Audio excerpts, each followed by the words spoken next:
नमाज में पैदा होने वाले शुकूक में 8 तरह के ऐसे शक हैं कि जिनसे नमाज बातिल हो जाती है और उनकी फहरिस्त कुछ इस तरह से है। नंबर 1, 2 रकती वाजिब नमाज की रकतों के बारे में शक हो जाए, जैसे नमाज सुबह या फिर मुसाफिर की नमाज, लेकिन मुस्तहब नमाज और नमाज एहतियात की रकतों के बारे में शक नमाज को बातिल नहीं करता। नंबर 2, 3 रकती नमाज यानी मगरिब की नमाज के रकतों में शक नमाज को बातिल कर देता है। नंबर 3, 4 रकती नमाज में ये शक कि 1 रकत पढ़ी है या उससे ज्यादा, ऐसा करना नमाज को बातिल कर देगा।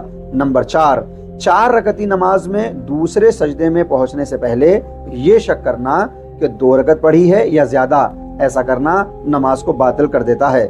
नंबर 5, या 2 पढ़ी है या 5 से ज्यादा, ऐसा शक नमाज को बातिल कर देगा। नंबर 6, 3 और 6 या 3 और 6 से ज्यादा रकत के दरमियान का शक भी नमाज को बातिल करता है। नंबर 7, नमाज की रकतों में यूं शक करे कि बिल्कुल ही न जानता हो कि कितनी रकत पढ़ी है, ऐसी सूरत में नमाज बातिल हो जाती है।